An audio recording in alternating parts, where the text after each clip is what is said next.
Bonjour tout le monde, j'espère que vous allez bien aujourd'hui.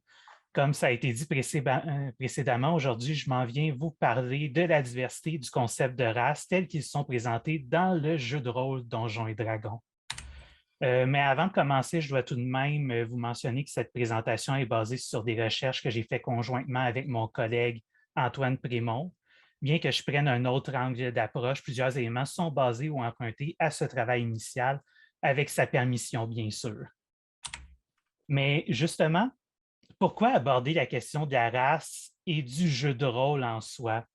Il faut savoir que dans le contexte des mouvements antiracistes qu'il y a eu notamment en 2020 avec Black Lives Matter, on a rapidement vu Wizard of the Coast, l'éditeur de Donjons et Dragons, écrire un message qui mentionne le fait qu'ils veulent mettre des efforts pour éviter le lien entre certaines descriptions de races fictives qui est présente dans leur jeu et les descriptions dénigrantes faites envers des groupes ethniques bien réels.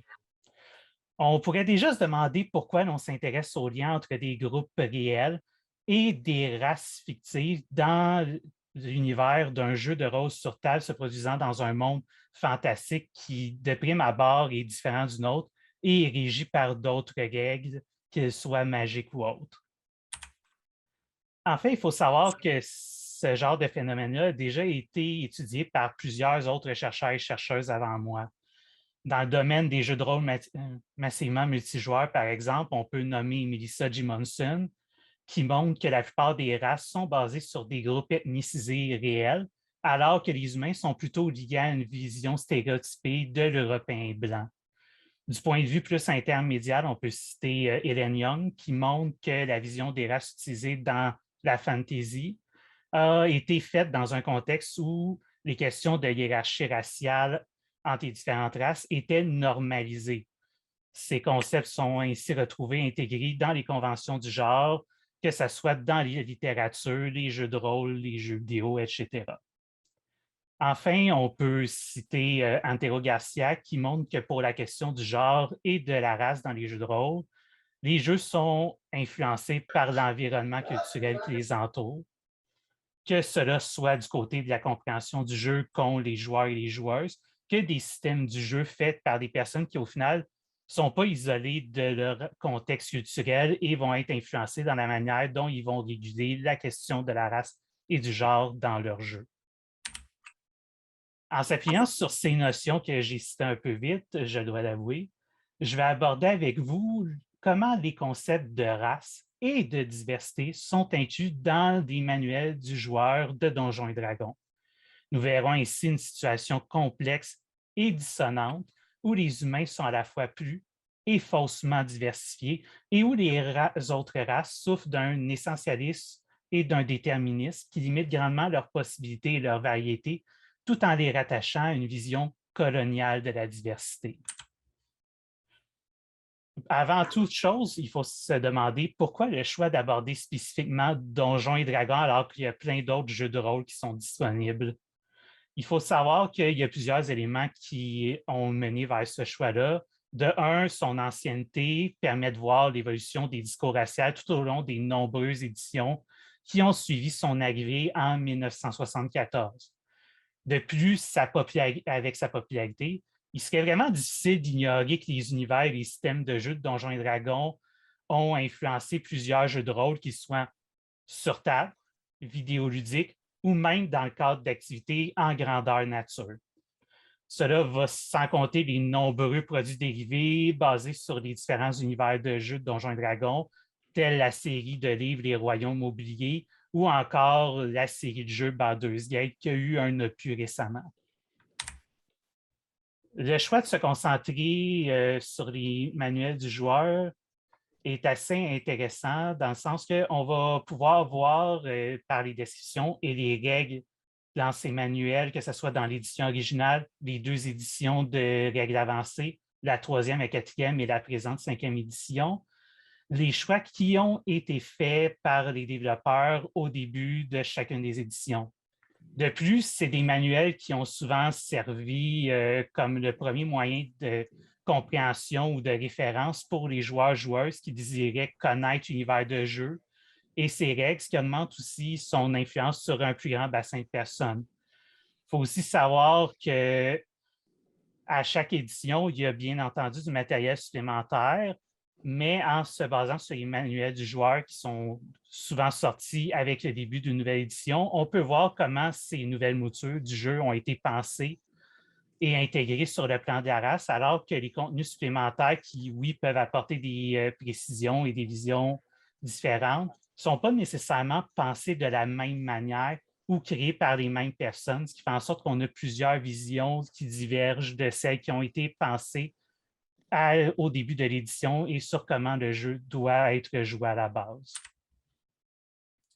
Sur ces explications, je vous propose de commencer par la manière dont la diversité humaine est mise en place dans ces livres.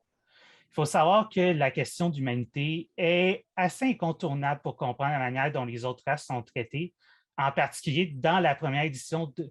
dans les premières éditions en fait, de Donjons et Dragons, où l'humain est directement considéré comme la base statistique par laquelle les autres races se différencient, que ce soit en termes d'habilité ou de capacité.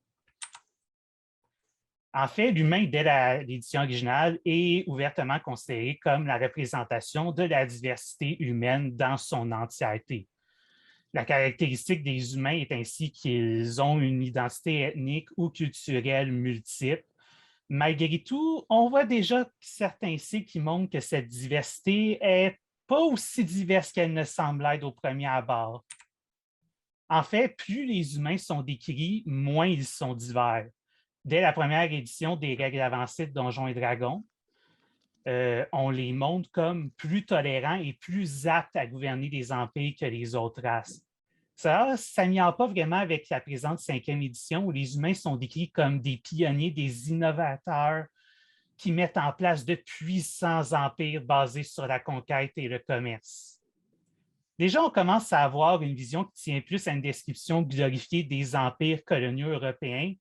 qu'une vision inclusive de l'humanité qui inclurait toute la diversité, autant dans les populations qui n'étaient pas liées aux efforts de colonisation, et autres, par le fait qu'on insiste vraiment sur des éléments comme le fait d'être des pionniers, de conquérir des nouveaux territoires et de s'imposer à un niveau commercial, ce qui n'était pas le cas de toutes les populations à différents moments de l'histoire et dans différents environnements, surtout quand justement ils étaient conquéris par des empires. Ce phénomène va jusqu'à présenter en fait les humains comme les seuls qui sont capables de mettre en place des institutions durables, qui incluant notamment des bibliothèques et des gouvernements, tout en présentant les formes plus traditionnelles de passation des savoirs et de gouvernance comme liées à d'autres races, donc non humaines. On a alors affaire à une véritable contradiction interne des descriptions du livre qui montre un portrait vraiment ethnocentrique de l'humanité qui pourrait difficilement inclure les populations autochtones, certains groupes ethniques africains, les populations nomades ou même plusieurs minorités européennes, pour ne nommer que quelques exemples. En fait, on s'imite à une vision de l'humanité coloniale qui met l'accent sur des caractéristiques liées à la manière d'agir des élites économiques et politiques qui étaient liées à ce système. On peut tout de même voir que la question de la diversité ethnique est mise en avant par la cinquième édition, qui possède une section détaillant des groupes ethniques présents dans l'un des univers diégétiques du jeu. Malheureusement, ces descriptions se limitent à des noms, des origines géographiques et des énumérations de traits physiques sans vraiment permettre d'avoir plus de détails, à moins de visiter des ressources supplémentaires que les joueurs devront bien sûr payer à part des manuels de base qui sont nécessaires au jeu. Nous avons ici une humanité qui est décrite comme diversifiée, mais dont la description qui devrait être générale est assez spécifique pour ne pas vraiment mettre en avant la diversité culturelle et de mode de vie qui devrait être présente à l'intérieur de la conception de l'humanité. Si tel est le cas pour les humains, qu'en est-il des races fictives? Un élément qui est assez marquant quand on fait une lecture de certains des manuels du joueur est le fait qu'il n'existe pas vraiment de notion d'ethnicité pour décrire la variété au sein d'une même race. En fait, le manuel de la cinquième édition fait référence à la notion de sous-race pour parler de variété en termes d'apparence physique, de culture ou de capacité entre les différentes branches d'une même race. Cette notion semble étrange alors que selon l'univers de jeu, certaines sous-races représentent seulement une position géographique différente pour un peuple,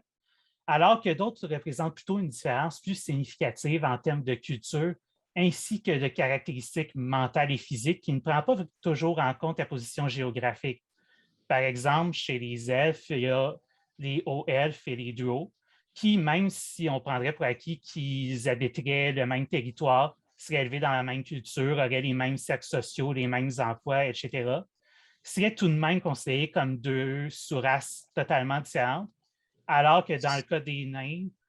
à certains moments, euh, c'est tout simplement un même peuple qui vit à différents endroits et qui a donc une différente culture sans qu'il y ait des différences si intenses que ça en termes de sous-race. À ça s'ajoute le fait que les descriptions faites des différentes races reprennent en partie des discours coloniaux sur la race qui existait à plusieurs époques. Par exemple, je montre ici deux extraits portant sur les populations d'Afghanistan et de la Chine provenant des encyclopédies Pays et Nations, dont la publication précède la Deuxième Guerre mondiale. J'y compare alors à deux extraits provenant de la troisième édition de Donjons et Dragons. Je vous invite à prendre le temps de les lire assez sommairement parce que je dois avouer que les ressemblances sont assez perturbantes dans la structure de phrase. Sans même aller vers des sources de plus de 100 ans, on peut voir que la structure de phrase utilisée pour lier des caractéristiques mentales et physiques à chaque race reste dans une logique qui est semblable aux discours raciaux coloniaux en donnant des caractères fixes à une suite d'éléments physiques pour les différencier d'une norme qui, dans ce cas-ci, dans le cas de Donjons et Dragons, plutôt représenterait l'humain. Depuis, dans les éditions précédentes, la troisième, les humains avaient accès à plus de classes de personnages, c'est-à-dire de métiers qui leur étaient accessibles, comme paladins, druides et autres, que les autres races et pouvaient même monter à des niveaux plus élevés de compétences et parfois même de classe sociale dans celle-ci, étant donné que dans certaines éditions, un niveau plus élevé dans une classe était aussi un niveau plus élevé de classe sociale qui venait avec un titre et un certain prestige. En fait, la première édition de Donjons et Dragons met même directement l'accent sur le fait que cela rend les humains plus forts que les autres à long terme en leur permettant de développer des meilleurs attributs et aptitudes. En fait, quand on regarde la situation pour l'ensemble des races, on peut séparer les différentes éditions de Donjons et Dragons en deux catégories. La première, qui regroupe les éditions plus anciennes, met l'accent sur un certain essentialisme lié à des races. Cela se fait par des limitations de classe qu'on a nommées, bien entendu, mais également par des descriptions qui sont plus fermées. Par exemple, un gnome est nécessairement rusé et furtif dans une situation X, sans que cela ne prenne en compte la culture ou le contexte de la personne liée à cette race. Pour les éditions plus récentes, il existe toujours un certain essentialisme, mais plusieurs éléments des règles et des descriptions tendent plutôt vers un déterminisme. Les elfes ont ainsi plus de chances d'être et tendent à être. Ils ont ainsi une tendance à agir de façon X ou Y qui détermine les réactions des elfes dits normaux. Au niveau des règles de la cinquième édition,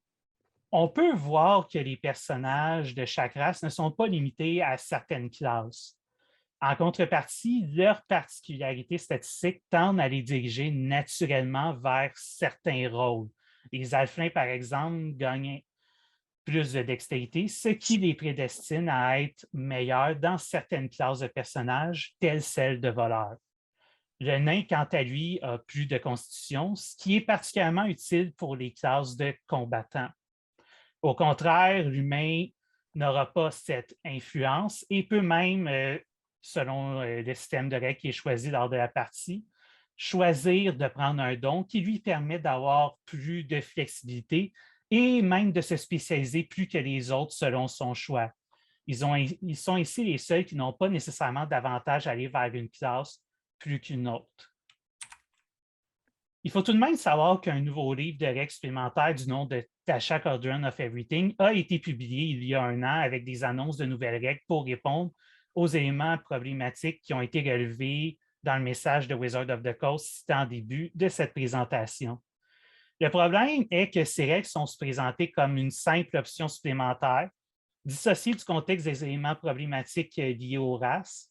ne sont pas vraiment inclus dans une réédition des livres de base qui aurait pu les rendre plus officiels aux yeux de certains joueurs et joueuses, et ne remettent pas en cause les descriptions des races qui sont présentes dans le manuel du joueur. Nous avons ainsi un vide qui, bien que pouvant être rempli par du matériel fait par des fans ou des règles maison faites par chaque table de joueurs et de joueuses, nécessiterait tout de même une réponse officielle plus forte. Il faut tout de même avouer qu'il est difficile de se sortir de cette situation, autant pour Donjons et Dragons que pour les autres jeux de rôle. Pour quelqu'un qui connaît moins la question de la race et les problématiques qui l'entourent, ludifier les races peut sembler logique d'un point de vue ludique, car cela donne de la variété et des choix qui affectent la manière de jouer et donne ainsi plus d'options en donnant en même temps une raison de pourquoi rajouter cet élément-là dans les univers de jeu. Ça s'ajoute au fait qu'il n'est pas facile d'imaginer comment représenter des races humanoïdes différentes sans tomber dans des définitions dignes des discours coloniaux en termes d'apparence ou de caractéristiques dans le comportement. Un autre point serait qu'il peut être également difficile de bien représenter dans les jeux de rôle la diversité sans l'effacer, en particulier dans le cas des jeux de rôle indépendants qui n'ont pas toujours les fonds et les contacts pour faire affaire avec des consultants ou des consultantes sur le sujet qui pourraient les guider vers une meilleure représentation, ou encore qui n'ont pas des équipes assez grandes pour avoir une diversité des opinions, même à l'intérieur de l'équipe. Il n'y a pas de réponse facile à ces problèmes que j'ai soulevés, bien que des pistes de solutions existent déjà par d'autres personnes qui ont soulevé ces problèmes-là ou qui ont essayé de régler d'autres situations qu'ils trouvaient problématiques par rapport à ça. Par exemple, on pourrait citer le fait de prioriser une approche statistique se basant plutôt sur le passé des personnages à la place de la race, ou encore mettre en place des services pour favoriser l'inclusion d'une plus grande diversité de personnes à l'industrie et des accès facilités et visibles à des consultants et des consultantes qui pourront guider vers une vision plus inclusive du jeu de rôle petit à petit. Dans tous les cas, ce problème va nécessiter un effort commun des designers et designeuses de jeux, des communautés de joueurs et de joueuses, des chercheurs-chercheuses et des autres acteurs et actrices de ce domaine, étant donné que c'est quelque chose de très complexe qui s'insérait depuis longtemps dans le domaine. Sur ce, je vous remercie pour votre écoute et j'espère que vous avez apprécié la présentation.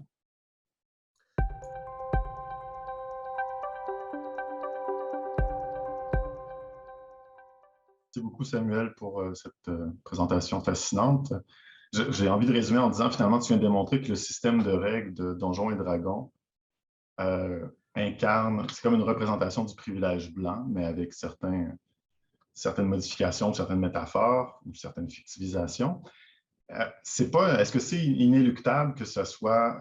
toujours négatif, dans le sens où est-ce que des RPG qui ont utilisé ce biais-là envers les humains et certains types d'êtres humains pour dénoncer ce biais systémique-là, c'est-à-dire que les races humaines et particulièrement les humains blancs semblent privilégiés. Est-ce que dans leurs scénarios, les règles de jeu, est-ce que des RPG qui ont subverti ce type de discours-là, selon toi? Dans les RPG, c'est tout le temps un petit peu moins clair parce que veux pas, les jeux de rôle sont très dépendants des joueurs qui jouent et de la manière dont ils vont utiliser les règles et les comprendre pour aller plus en profondeur. Je sais que récemment, il y a des systèmes de jeux de rôle qui ont été développés pour justement mettre l'accent sur des visions différentes de l'humanité ou des univers de jeux de rôle. Je ne me rappelle plus du nom, mais il y en a un justement qui a été développé par des personnes appartenant à des communautés autochtones qui essayent de changer un peu les visions qui entourent. Je dirais que un élément qui est assez frappant, par exemple, c'est que dans la littérature au complet de la fantasy, c'est souvent utilisé la question des races pour justement aborder des questions de maltraitance, de différences raciales, de différences ethniques, de racisme, etc. Mais un des éléments qui est problématique, en quelque sorte, c'est qu'au final, on utilise la conception de créatures qui sont différentes à la base des humains pour des caractéristiques autant d'apparence physique que mentale parfois et de capacité,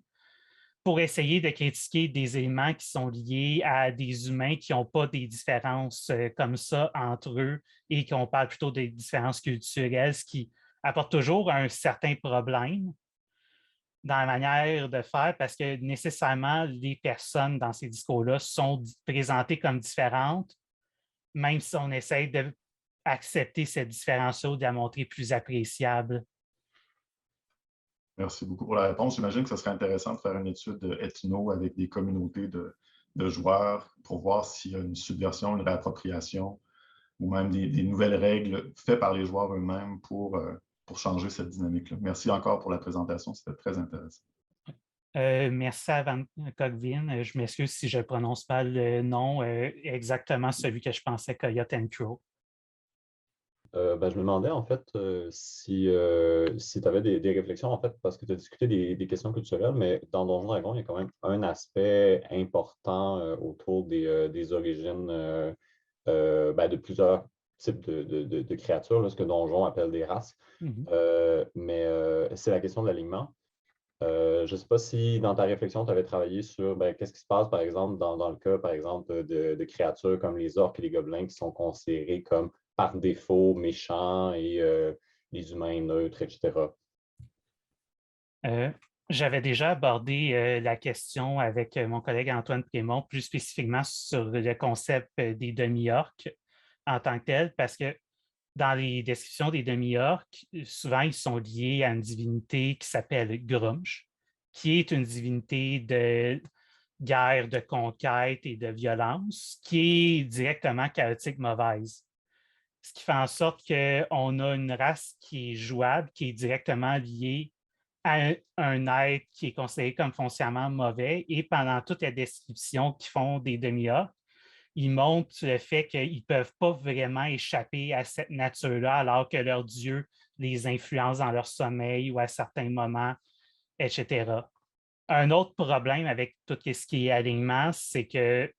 c'est moins le cas dans certaines éditions ou avec certaines créatures, mais dans les manuels du joueur, pour sortir un peu dans les manuels des monstres, pour sortir un petit peu des manuels du joueur, on a souvent des monstres ou des créatures qui sont présentés comme ayant des cultures et des sociétés,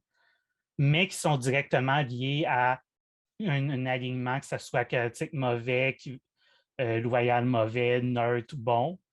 comme s'il n'y avait pas vraiment de divergence entre les membres de cette race-là. Et souvent, ça s'explique par le fait que dans l'univers de Donjons et Dragons, les races sont créées par des divinités qui ont elles-mêmes des alignements. Donc, c'est une vision très liée à la religion, dans le sens qu'une divinité mauvaise les a créés pour être mauvais, donc ils sont mauvais, peu importe ce qui arrive. En quelque sorte. Oui. Oh, je croyais que tu avais fini, je t'en prie. Oh, quoi? Je croyais que tu avais fini ta réponse, je t'en prie. Oh, tu peux y aller. De toute façon, je ne sais plus sur quoi j'allais embarquer maintenant. On a Sébastien Savard qui nous conseille dans les pratiques de jeu de Donjons et Dragons d'utiliser finalement un groupe homogène pour effacer ces différences qui sont présentes au niveau des races. Une question aussi sur les tentatives actuelles pour faire le pont entre les équipes de création et les joueurs. Donc, est-ce que tu es au courant de ce type de pratique et est-ce que dans des développements de ta recherche, c'est aussi quelque chose qui t'intéresserait, c'est de travailler sur les pratiques, les réappropriations de la part des joueurs et des joueuses?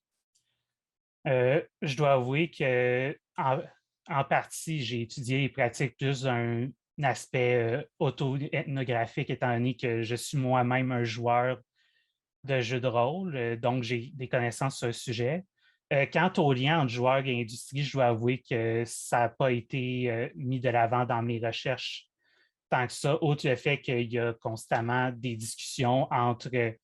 les fans qui se parlent du jeu et qui essayent de changer les choses et veulent pas les développeurs et développeuses qui sont influencés par les communautés qui les entourent et les discussions. Je dois avouer qu'il il y a plusieurs autres personnes qui ont déjà étudié des communautés de joueurs et de joueuses de Donjons et Dragons de l'intérieur par des entrevues et autres, mais ça n'a pas été au centre de mon étude, donc je ne peux pas vraiment en discuter plus en profondeur en ce moment. Non, je comprends tout à fait. Merci beaucoup. Merci pour cette belle présentation.